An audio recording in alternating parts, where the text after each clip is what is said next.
I think so. In the film. Okay. I was looking for the public fees ruling on the Northwest Reliability Project. Thank you. And it was constructed 10 or 12 years ago, which stated that it would not have been necessary to be built about halfway through the report, around 3600. Part early, but it's not going to be because of If- the petition. Just want to make sure of that.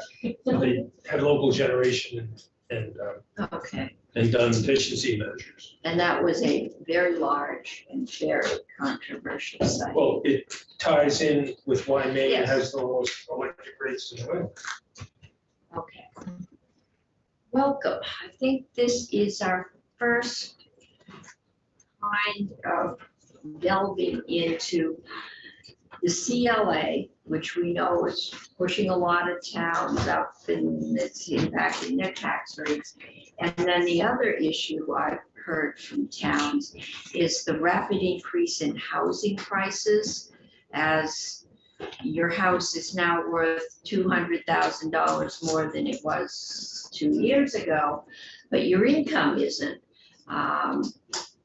You know, what's that going, you know, people that are income sensitized, this could result in a major increase in their tax bill just because of the rise in housing value. And in some towns, I know this has been brought to us in Stowe, where they probably have seen some of the biggest housing value rises. I don't want to see my reappraisal in Montpelier, just knowing what houses around me have been selling for. But I think I live in a McMansion. So yeah, it's well over 300, I bet it comes to $300,000 over where I thought on a really good day it would be 4 years ago. And that- Congratulations. Yeah. Only I don't have the cash to pay the tax bill. And I think there's a concern that that might hit, especially seniors who are on fixed incomes, are seeing inflation and that inflation in housing. So those are probably the two issues we're going to be talking about that I know of now, not today necessarily. Senator Bray. So I have a beginner question. I'm thinking that with all these property values going up, as long as the rate is adjusted down, the yield could be the same and Right. it might look dramatically different, but it could be your bill is about the same. So it's, That's what I would have expected. In an ideal reappraisal, the grand list goes up and the tax rate comes down to collect the same amount of money. It never works that way for everybody. Not when you have half the reduction for the local education tax based on income. Right, And if you don't adjust it, the income level, then it's not it's Right. not a proportional.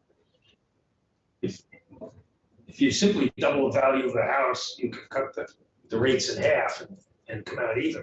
But if you have income in there, you've got to adjust to the,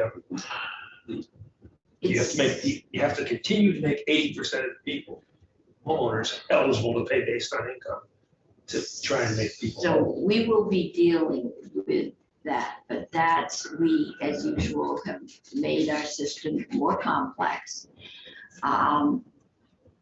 Maybe fairer. It's not more complex, it's Okay. just what you choose or not choose Okay. not to ignore.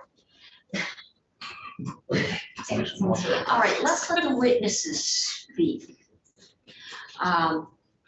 But I think you'll be hearing from us a couple times, and because we are dealing, but we are also dealing in an inflation rate that we have never dealt with before, which is forcing schools to raise salaries and pay more for goods. So your bills are going up even if they don't hire teachers. In fact, some of them have fewer teachers because they can't hire any. And so there's a lot of unknowns out there, and we won't know for sure, but there aren't too many, I think, town meetings that will be in May, but we won't have a good idea until the end of March. But they're just a new world, and towns are also coming off of a lot of COVID money that they got and spent whatever way they chose. They chose to pull down tax rates, then they're gonna see a big increase too, so. What can you tell us now about the CLA? Who's up it, because we also have 3-year rolling averages, right? Yeah. And I apologize, we provided the presentation ahead of time, but I'm seeing a lot of you don't have screens up like we. Well, we can- Oh, you can, we can okay. share. Okay, yeah, all right. I should have brought hard copies if so. But Usually we all have screens, so. All right. Yep, that's it. Jake Feldman, Tax Department. There's a little bit in the presentation about property tax credits, but if you'd like us to really focus on property tax credits and the way they equalize, property and income tied together, we should probably come back. Yeah, no, that would be another day. Today, the concern is the number of towns that are gonna get hit with a CLA, and what, if anything, we can do to moderate that, or there are 3-year rolling no, not if you get hit with a CLA though, right?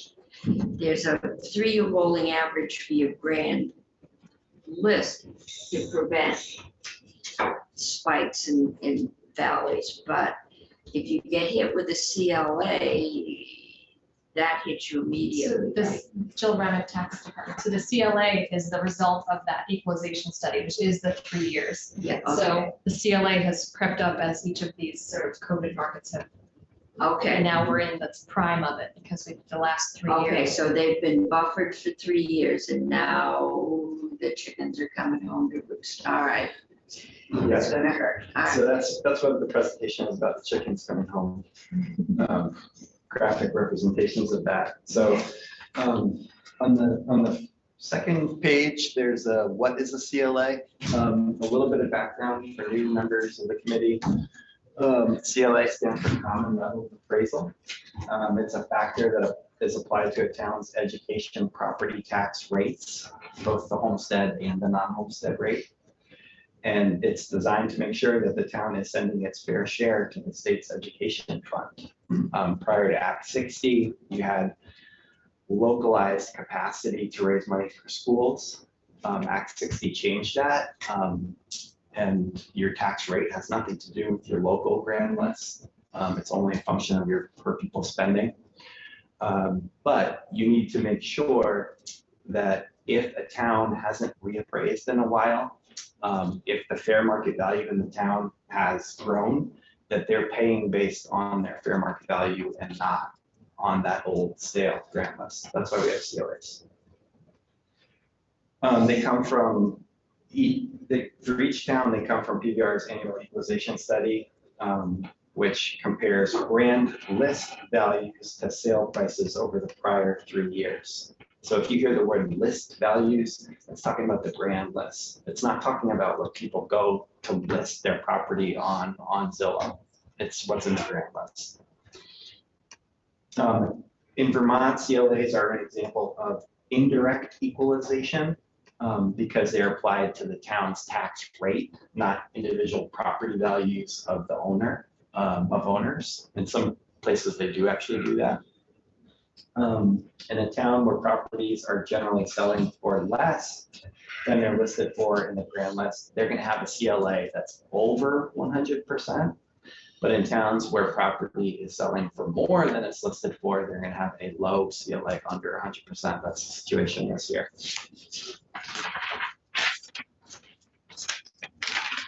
This graph I thought was real wonky, but BT Digger put it on the cover of a story. It's a little bit technical. the CLA basically comes from a comparison of the grand list value to the sale price. And it's over a 3-year window.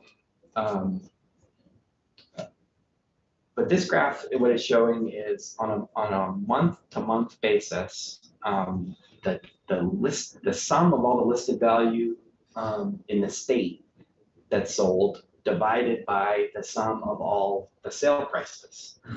That's the aggregate sales ratio. And if you look way back to June 2019, that was about 95%. So the listed values were a little bit lower than what the property was selling for. It was 95% of what they were selling for on average statewide. It's called moving quarter because I took a 3-month window and then shifted it to kind of smooth out the jagginess of the graph. And you can see that things were kind of carrying on nicely until COVID, where the 95% relationship was holding steady. But then since COVID, it's been gangbusters real estate market. Properties are selling for lots more than they're listed for at the grand list. And that's why it's dropped like it has. On the 4th slide is how CLA has changed over the past 5 years. Thanks, Jill. So in the 2018 equalization study, which affected FY20 rates, you had a really nice distribution. There were just 3 towns that had less than 85% CLA and just 3 towns that had 115 or more. Those are the thresholds that trigger a reappraisal order. And all the other towns were bunched kind of nicely near 100%. That's what you want to see. 2019, you start to see some movement. 2020, you see even more movement towards lower ratios. 2020, it gets a little extreme. And then this year, it's extremely extreme. There's 137 towns that are less than 85%. So they need to reappraise. That's more than half the state. And real estate appraisers is a very closed market. I mean, you have an apprentice for, I think it's 3 years, and the appraiser decides if he or she is going to take on an apprentice. You just don't go to school and get a degree in real estate appraisal. So it's a tight group. So this is a topic I'm relatively familiar with 8 years on city council. We just completed it in South Burlington during the pandemic. The other thing is South Burlington had been putting money aside for this the whole time. So I'm also worried that these 137 towns don't have the money to hire the appraisers, let alone find them.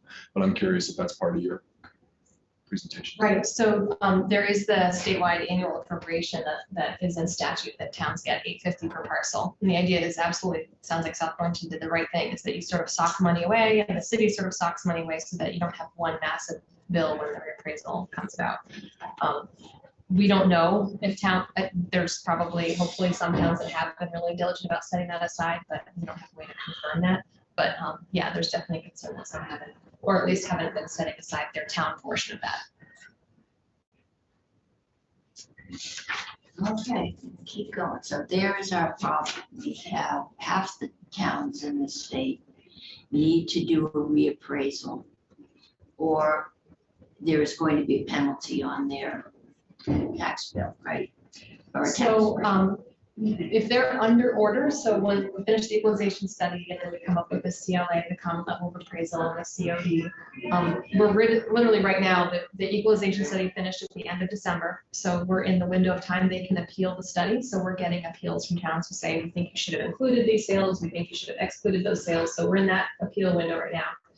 And then those that actually go to appeal will be heard. And then they'll get the official reappraisal order this spring. But yes, there's a significant. I think they're all just assuming they got to reappraise. And a lot of them were out of date even before this latest market. So what will it do to their tax rate if they don't reappraise? So until the reappraisal is completed, they'll continue to be in the equalization study, you know, Montpelier, right? So our CLA this year is 74, and Jake counts, you know, that counts as good. So even though we're almost done, right? So next year, our CLA will be great. It'll be right around 100. assuming our reappraisal is done, which I think it will be. But even though we're in the process of it, we're still getting the results of the equalization study, we're still having that 74 this year, this will be last year that. So there is a How much penalty. more am I gonna pay? So there is in statute, if a town ignores the reappraisal order, and just doesn't reappraise, that we can withhold their transportation funds and their other state payments. I think that was written at the time when towns could find someone within a year, Yeah. get a game underway, you know, that would be wrapped up. Just And even feel now, like it. right, even now, they're waiting in line until like 2026, 2027. So we have not been penalizing towns for not getting their reappraisal done, as long as they're at least submitting to us that they've got a plan, they have a contract, they're in line to do it. We're not, it's, So we are not, okay, so those 137 towns, unless they say make me, it's not going to impact their tax bills that are gonna get sent out in July, August. well, the CLA. Yes, the they'll- CLA, that's what I they'll- thought. So what does the CLA do to your tax bill? You're going to, Right, so you've got your yield yes, that you folks will establish. It was recommended at a higher yield than we thought, so again, in Montpelier, because I live there, I'm on the school board, it's kind of fresh in my mind, that yes. the yield is good news, yes, the yield was good news, because. That's what they were talking about. Right, Okay. so our CLA in Montpelier is 74, you go. And then our student per pupil spending is going up, I think, 6%. Okay, that's about on average. The yield is good, so those combinations and our equalized pupil count is better than we thought. So all of those things combine to actually create our tax rate. So even though Montpelier's spending has gone up about 6% and our CLA is 74, our tax bills are only gonna go up about 1.9%. Senator McDonald, then Senator. This here, two dimensions here, we're only discussing one. If the Senator Cummings, if she had just bought the house she has now, would be whacked with the common, not with the CLA, but with the coefficient of dispersion within her town. Because her house would be the new price that she just paid for it, as opposed to the price that the identical house next door, which hasn't changed a nickel, No, not until they change the grand list. which is a problem with the coefficient of dispersion amongst the townsfolk. So when you buy a house, your grand list value doesn't change. Right. It doesn't update to what you paid for the house. It stays at whatever it was. Having paid less than my grand list value, I can tell you they don't lower it. You can if they go through a process, but not by default. It is entered into the grand list as Eventually. less than you paid for it, pending the next reappraisal. Right. Is it not? It stays at what it was. Yes. And if you were to update it and say, well, that's what they paid for it last week, then you have a coefficient of dispersion problem, which also calls for a reappraisal for completely In different. assessment, they call that inequity. sales chasing, and it's Pardon? not, in assessment practice, they call that sales chasing, right? And We it's not check for that. When towns do reappraisals, we have a test that they need to pass that has basically 3 bars. One of them is sales chasing. Sales chasing is you just see what the person paid for the property and make that their grand list value. That's not allowed. So if there's evidence of that, a town would fail its reappraisal. Okay. We're gonna spend a lot longer So- on this. Two things on that point, just if you buy a house and then finish the basement, put something in above the garage and then list it, that can force the town when they list it with a larger number of bedrooms to then reappraise. So it can trigger it. That happened in Essex. But the other question I really had on this slide, or also on the next one, can you talk about the $400,000 threshold for income sensitivity and how the CLA and adjustments when these things drift, how is that $400,000, how has it been established? And is there a reason to think we need to revisit that threshold?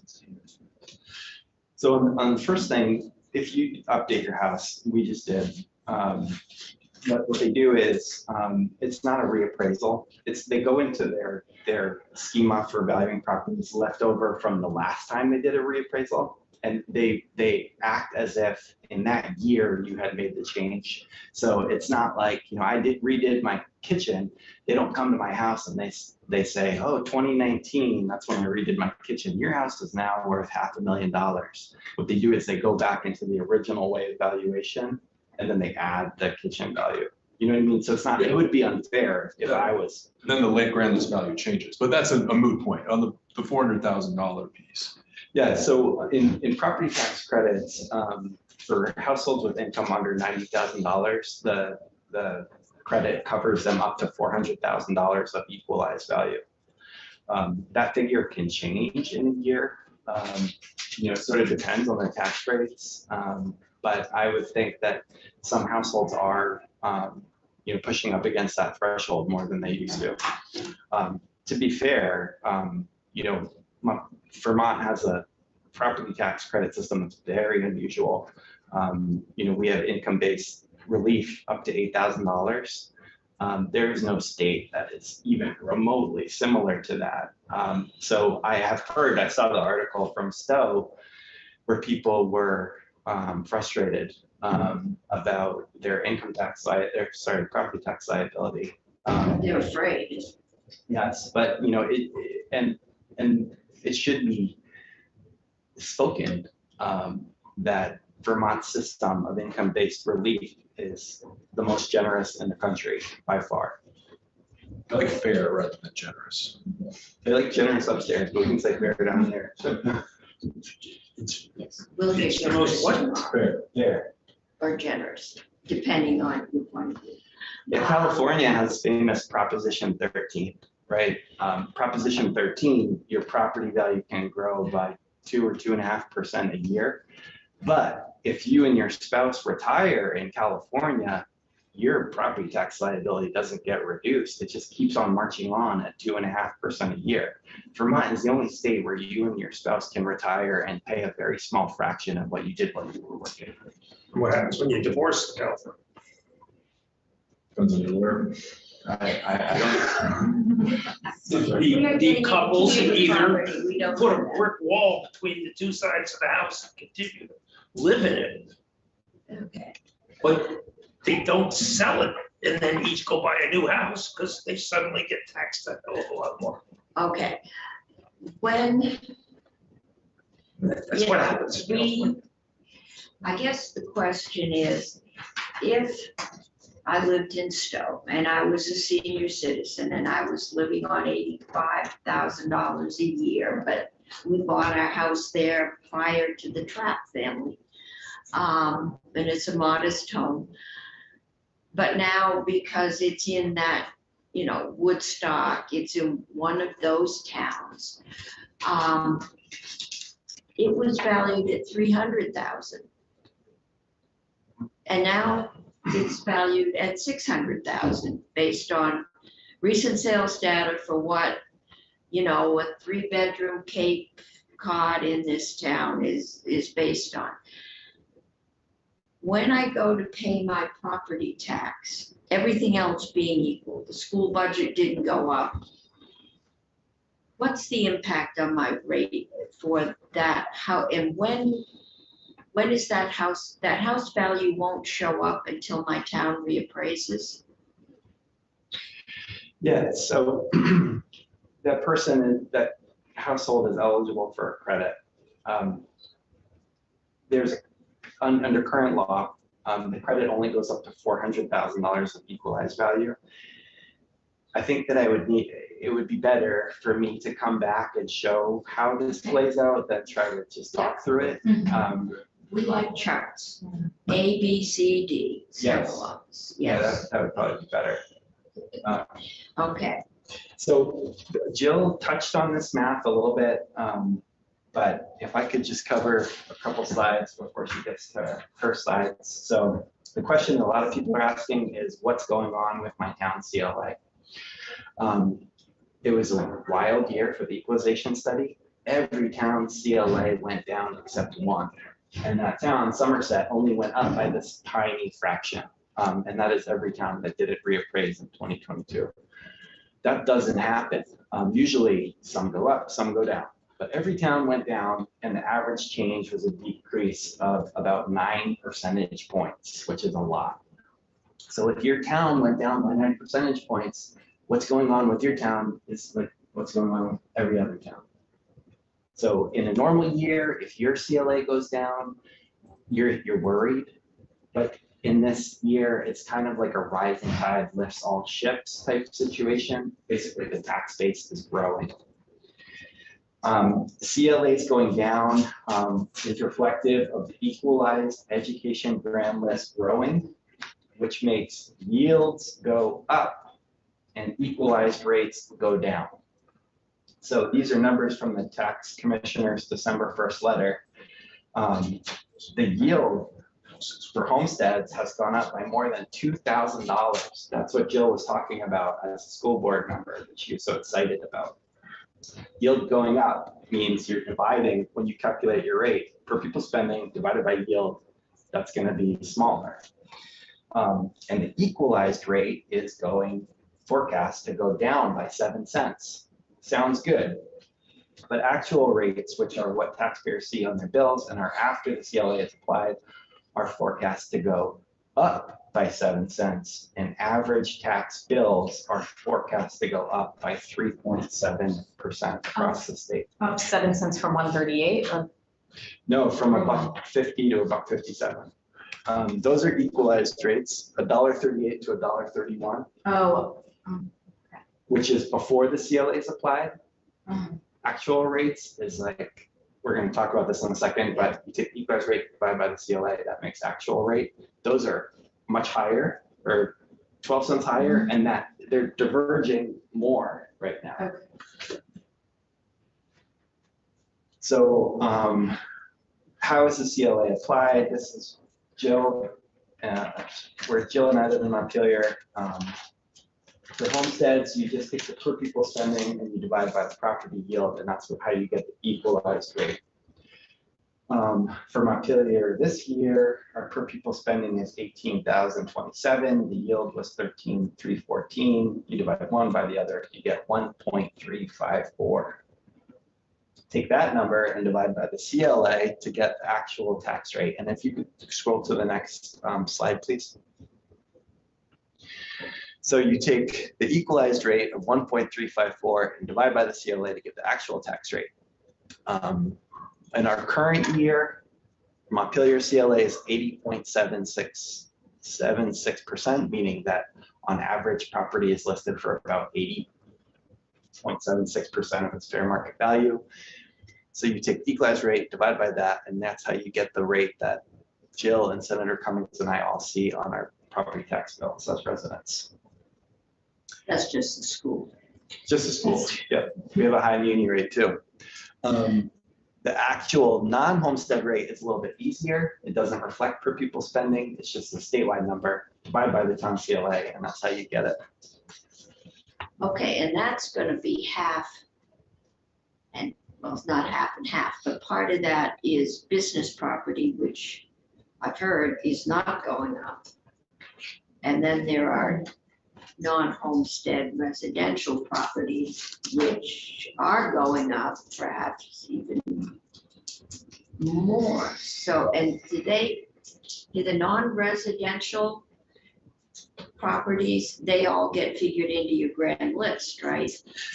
Yeah, the CLA is a single number. And there aren't different CLAs in a town for different types of property. What we do in the equalization study is we equalize categories differently based on what the sales activity has been for that category of property. But in the end, you just take the listed value for the town divided by the sum of all the equalized values in all the categories, and that's how you get the CLA for the town. So I think you're right, Senator Cummings, that different types of property are probably moving in different directions right now. Like office buildings, probably tough market, but second homes, through the roof. Mm-hmm. So that's the situation right now. But it hasn't always been the situation. And the fear is that more, because of the value, we may be losing some homestead to second homes because a lot of the second home money is out of state and is larger. We tend to be a poorer, smaller state. We don't seem to be buying second homes in Utah. But do that. All right, Senator McCormick and then Senator Chin. So second homes are non-residential property. They are a subset of non-homestead property, but non-homestead doesn't mean second home. No. So second homes are included in non-homestead homes. Are they, is a second home taxed differently than an office building? No. No, okay. So, but whether someone's living in it or not, it's a house. It's got a potential to be a residence. Right, so it, in fact, if it's being sold, it's probably being sold at the residential price. Yeah. Yeah, you don't get a break on the price because you're not gonna live in it. No, definitely. Okay, right, so the original idea, I'm going back now, what, 20 years, that 60, the idea was that you were gonna pay more for a second home than for a residence on the taxes. Act 68, 4 or 5 years later, split it. Yeah. Before there was one education property tax rate, and then Act 68 bifurcated it into homestead and everything else, which they called non-residential at that time. Yeah. Turned out to be a bad name. They changed it to non-homestead a few years ago. Isn't that what Act 60 did? No, and the complaints we got were, look, we're paying and we can't vote on the school board. We can't vote for the budget. We're not residents. Or the businesses, I don't live in town, you're taxing my office building. And so we're trying to find some equity. We separated them and we actually priced the non-residential at a higher rate than the homestead, even though we knew then 20-some years ago that eventually they would cross. And they have in some towns quite a while ago. And the question has always been, how many towns will it take before we bite the bullet and adjust it? Because we knew we were going to have to do it. And we kicked the can down the street. But we knew it would happen. And it has. I know Tom's things, but I just want to clarify. In non-homestead, there are multiple categories, right? Like a second home, residential, rental, and commercial. It's everything that's not on homestead. But it's all lumped together. It just has different values. I mean, you wouldn't value a commercial property the same way you would value a home. Their tax rate is the same, but their value. Their tax rate is the same, but their value is They're all valued on sales data, right? An income approach for commercial, Yeah, and the utilities have a different calculation depending on the kind of utility. So there is, the assessed value is very much Right. category based. And then their tax rate is the non-homestead townwide. And I can guarantee you, we are going to be looking at that. If we don't get a bill, we'll probably look at it as part of the miscellaneous tax bill. But I'm just assuming there's been so much interest that there's a bill coming.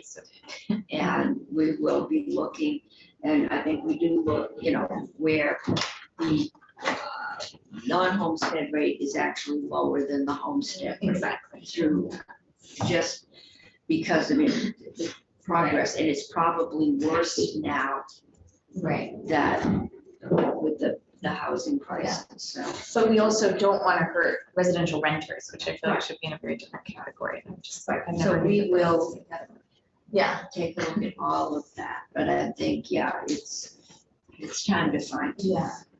So on that point, I definitely would love to dive deeper into the income rate calculation for commercial properties and how that is determined, to know if that's still fair, especially with the declining prices. And also coming back to the $400,000, when South Burlington did their reappraisal mid-pandemic, there were a lot of people that had homes that were like 380,000 and now they're like 560,000. And so they were told their taxes shouldn't go up, but in their calculation, it deemed that the other 120,000 over the 400 was in fact at a much less income sensitized amount. So I think this body might want to look at that Yeah. 400K, or maybe I'm not understanding that 400K threshold well enough to know how it's factored into this, but that's something that I'd like to figure out this session as we look at It this used to topic. be 200,000. And this committee has historically pushed to raise it, and the other body has historically pushed to not raise it. So as we get to committees of conference, we have tended to want to raise and make sure more people are under income sensitivity. And to cover that, and we've also tended to not want to, if we get some one-time money, spend it all lowering the tax rate for 1 year, knowing that it's going to have to go up twice as much the year after. But those are just historic battles in terms that we've seen. But the 400, it was hard fought, and it went up, I think, 100,000 at a time. Well, it was 500 before 2018, and then Act 11 brought it down to 400. And it brought the other one, if your income, your household income is over 90,000, you used to be covered up to 250. Act 11 brought that down to 225, 2018. It was, and that was when I wasn't here. I didn't do it. But we definitely will be looking at that. Because again, a $250,000 house in the kingdom is probably a pretty good house. But $250,000 house in some sections of the state is a nice house. In other sections, it's a garage. I mean, Barn. a barn, yeah. I mean, there's different property just based on the market. And all of a sudden, apparently everywhere but Somerset has become an extremely desirable place. And if that gets out, they'll probably become desirable because they're more affordable than anywhere else. One of the 5 parcels or something in Somerset. Oh, right. Are there more slides or are we all We have questions? more slides. Oh, Yeah. sorry, I was waiting. Jill has really some more substance. My next slide is a little bit mathy. And it's really just to explain how under reappraisal, you know, a lot of people fear that if the town reappraises, they're gonna get hurt bad. You know, that their taxes are gonna go up. But there's actually a mechanism within the CLA calculation that smooths that out. So it should be the case that if your property goes up along with the town average, that you'll be just fine, including your property tax credit. It's situations where your new value has gone up by much more than the town average. That's where we heard from Burlington and some other places, you know, people were experiencing tax liability increases. So that's sort of the, you know, narrative on reappraisals. We have done everything we can to protect the tax rate from any kind of sudden spikes or sudden decreases. It's a couple rolling averages. This is another one. You know, if your town goes up 20%, you go up 20%. You know, all boats are floating the same. If your house goes up 80%, you probably did a whole lot to it, and yeah, you're gonna get hit. But we have tried to smooth those out. Well, this was, I didn't know if I should wait till I'm gonna bring this up, but I recently, for the housing committee purposes, was looking at cities where they're seeing disparities in the kinds of property taxes people are paying. depending on race and, other marginalization factors. And I would have had more questions about that if I hadn't gone through Burlington's reappraisal process, where you have to have a very high level of sophistication to argue the rate that you were handed down. I mean, I don't know what the best practices are, but there's so much discretion. You're talking to someone in their living room on Zoom in the Midwest who's like, yeah, that's a good argument. I'm a state senator. That's really, really different than the average person who's, hasn't done something like this before, didn't look at the letter, didn't understand the letter. Then maybe that appeal didn't work, but they got money to help them from the town, because Burlington had a fund in case this year it was an emergency. I mean, all of that is so incredibly subjective and based on your ability to advocate for yourself and how much that person is receiving your advocacy, that it's really concerning. I mean, and that it could be different in different communities where one person knows everybody and decides who's worthy of that tax break or not. I'm very, very concerned about the appeals process in this. And I don't know if the tax department shares that concern and tries to instill some best practices and standardization around the state. Yes, we share that concern. And I think, this is a little off. We're just learning the depth of the subjectivity of the assessment practices. And right now in Vermont, even one of the challenges, we can't even find people to be listers and assessors to do that, but it is a very subjective process. So it is designed to be transparent, and taxpayers have multiple layers of which they can appeal, right? So you can appeal to the lister if you don't like the value. If you don't like that, you can appeal to the BCA. You can appeal to me as the PBR director, but it is a legal process still, and it requires a level of understanding. And frankly, a lot of the folks that are doing the assessment as well are basically volunteer elected officials who. I did tax appeals. Yeah. I did all kinds of tax appeals because I was on the Board of Civil Authority. I knew nothing.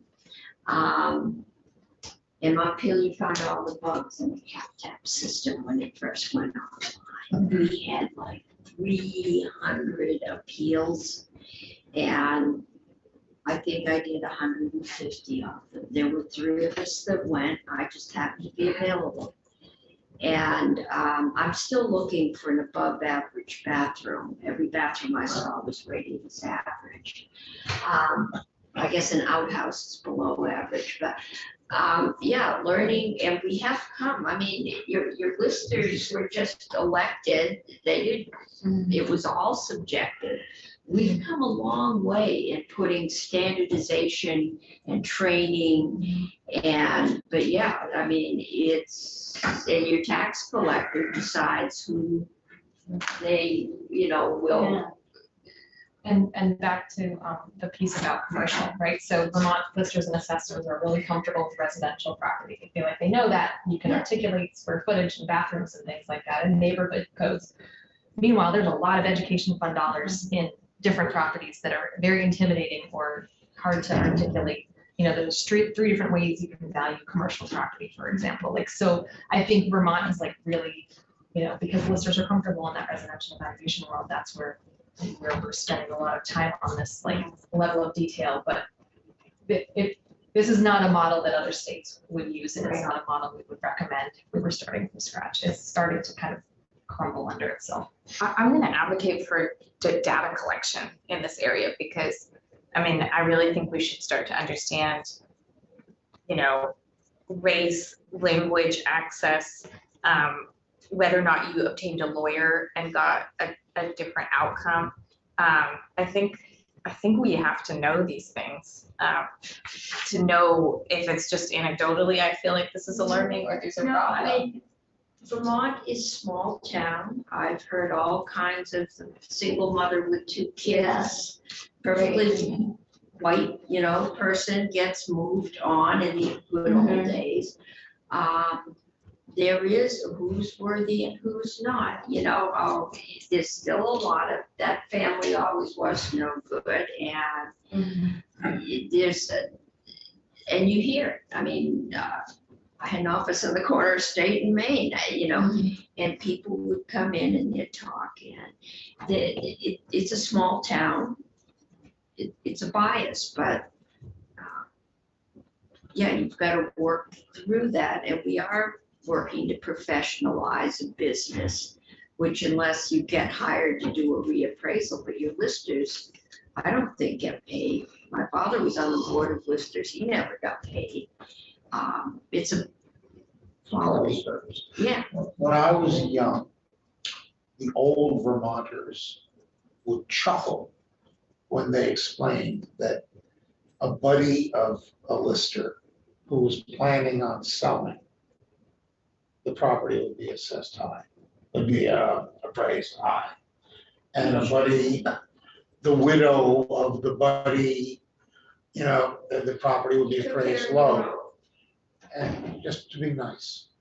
I mean, you took care of your own, and if you were one of the own, the system worked. If you weren't, And they chuckled when they said it. yeah, I mean, But that's when the effects only fell on the town in which those people Right. live. Now they fall on neighboring towns, and neighboring Yes. towns don't chuckle. that's Right. why we have all these very complicated systems to keep everybody playing fair. Because the big complaint was, I built a new house, it went on the grand list, sale price. But the guy living in the mansion that's had it in the family for 100 years is assessed less than I am. And where you've got new values, if you don't have to reappraise, you get inequity. Yep. And there's words for that, vertical and something, equity. But there's something else, but there's two kinds of equity in a grand list that you want. And one of them is that everybody is assessed at the same sales rate and not basically when you bought your house and you sit there for 50 years at the same value. That's back to the difference between CLA and coefficient dispersion. Jerry, you remember that folks that we had, I think the name was Goldman's, that came in from Shelburne. They were both retired. He was a fellow who maintained, painted, scraped, took care of their home. And it was an older home that had been one of 6 or so, small family, single family homes. And they were appraised at a truly outrageous number. And they said, it's not worth that much, they said what they said. But the town's rationale was, well, it's on this piece of property, and if it sells, the person who buys it's gonna bulldoze that house and put in something that is worthy of that particular lakefront site. And they were not able to pay based on their income, which was, they're both retired, because once you hit the $6,000 or $8,000 cap, they were hit with the price of what you could build on that property, and that's the current So situation we have for lakefronts. there are inequities in the system. We will try and root them out one by one. It is a complex system, but it's fairer than the system that went before it, where my wealthy ski towns had a tax rate of 28 cents and Standard had a tax rate of $3.28. And Standard had nothing. It still has nothing. And they had a violin orchestra in their elementary school. In Standard? No, not in Standard. And, it was that kind of huge, and that the Supreme Court said, no, you can't do it that way. A penny has to raise the same amount in every town. Common benefits clause. And we have done it. But it is complex, and seeing these kinds of huge changes. The economist said it, we have never seen this kind of money put into Vermont. We have never seen this kind of growth in the CLA or housing values in Vermont, all over Vermont. This is new territory. I mean, it's like going through COVID all over again. We don't have a roadmap. And we'll find our way through it step by step. Probably won't get it perfectly, but I think again, we've always tried to maintain that people shouldn't have huge spikes. I suppose if you put a huge addition on and a sauna and an indoor, pool and stuff, you expect a spike. But just because it changes in the market, people should not be seeing huge fluctuation in their property tax for no other reason than the education system is not set up. And we have not dealt with that. If there is a downturn and the sales and income tax drop significantly, we're going to have to figure out a way. Right now, the only lever we have is the property tax to make sure that schools don't find out that they don't have the money they thought they did halfway through the school year. And we haven't talked about that. So just changes in people's tastes can cause those anomalous. Oh, yeah. My great-grandparents were penniless Irish immigrants. The house that they bought in 1886 just went out of the family. I already had a house in Bethel, so I didn't need a second one. If I had a second one, I'd get it someplace else. I tried to get my various cousins to buy it. So no one could afford it. It was sold in the Sunday magazine, New York Times, real estate ads, because every feature that made it a luxury property was a reflection of my great-grandparents' poverty. Settled into a hill in Vermont because they couldn't afford bottomland. Beautiful stone walls because they couldn't afford marble and wrought iron. Wide floors, et cetera, et cetera. Every single is they were poor, and now a poor Irish immigrant couple's. I'll tell you what a It's fashionable. factory house in Massachusetts goes through. Yeah, so it was Basic worth kit were built to house the workers in the shoe factory. In Mudville, where Casey was at that. Well, there's some dispute as to where Mudville was. I know. Okay. I'm betting on Holliston because my great-great-grandparents paid on that team. I have 2 slides to get through. Yeah. All If you're right. interested, Sorry. it's okay, I'm happy to come back. This is way more entertaining than listening.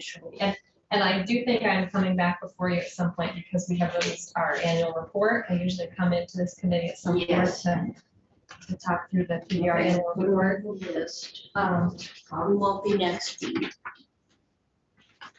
So, right, just to cut to the chase, so as we've discussed, we do this 3-year analysis where we're comparing the property transfer tax return data to listed values.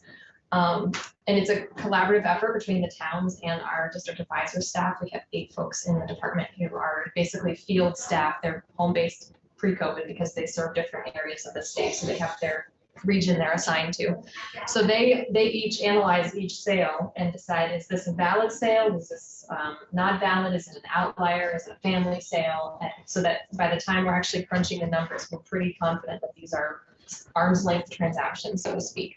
So as expected, 165 of the 254 municipalities, assuming the appeals window that we're in right now doesn't vastly change, will get a reappraisal order this spring, meaning that their CLA is either lower than 85, above 115. I don't know if there are any in there, are they? Or the COD is greater than 20.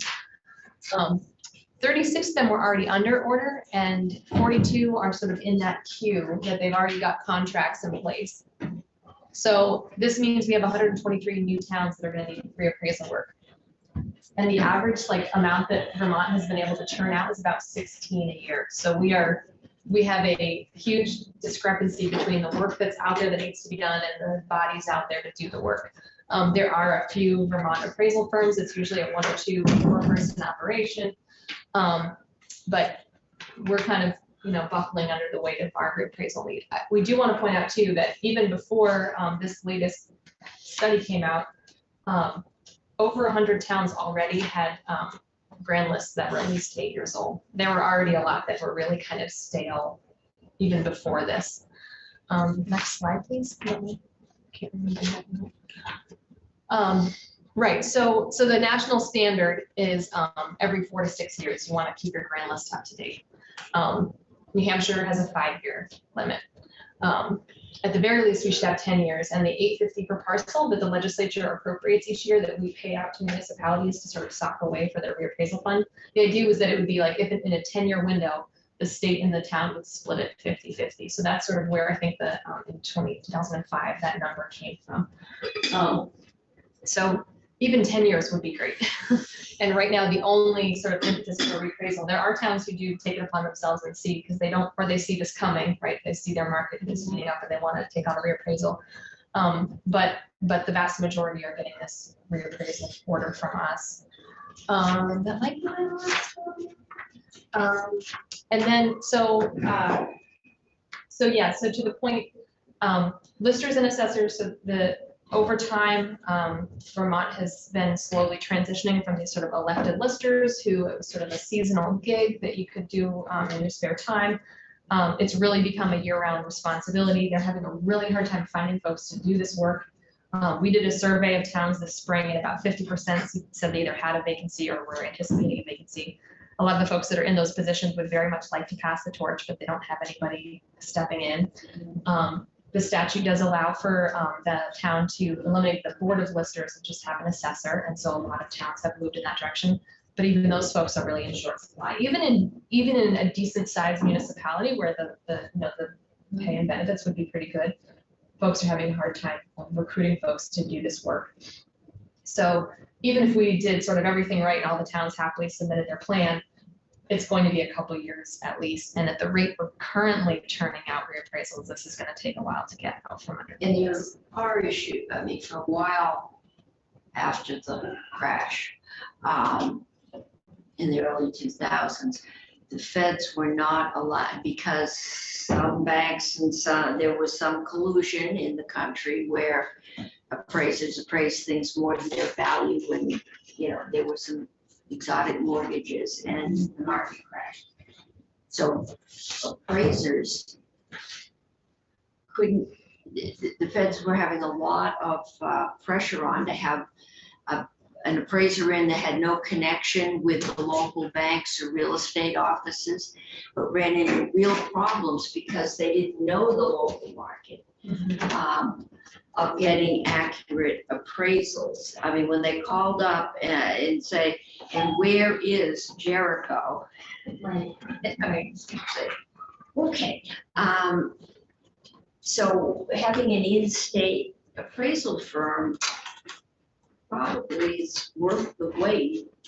And we really think if there was a cycle, right, whether it's 4, 6 years, 10 years, if there was a set cycle, then those firms would be able to count on it, and we'd eliminate this kind of like this build up in anxiety, and then not being able to find someone. Like everyone would kind of have. It just happens. Yeah. There is a bill in, I think, that requires that may be a 5-year cycle. I just know that one of my planning commissions already wants to talk to me about things they don't like to do. And I might do.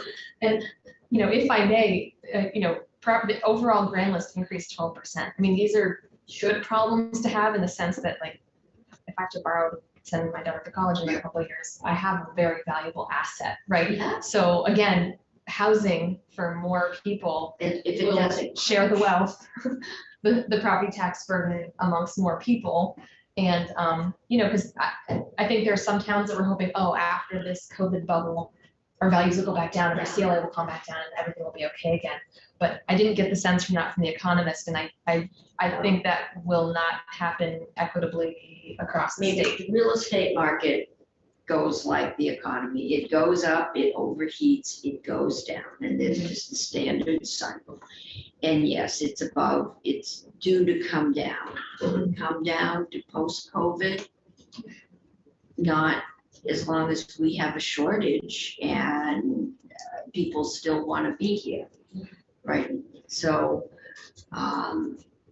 yeah, it probably won't crash here. You know, I don't think we've been doing the exotic mortgages we did before, not at 5 to 7% interest rates. And even in our annual report, we have several years of the statewide CLA. So like we were saying, it went from I think 91 last year to 83 this year, meaning the whole statewide.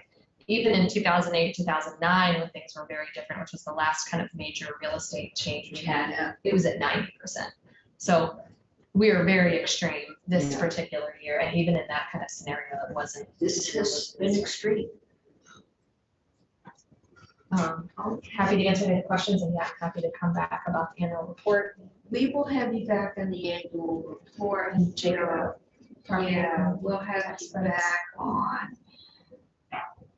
I'm still, there's a lot of fear out there. I'm still trying to figure out what the actual impact on individual tax rates, and I don't know who runs those, the Department of Ed, the tax It's a very department. collaborative effort between the Agency of Education and the Tax Department and Joint Fiscal Office.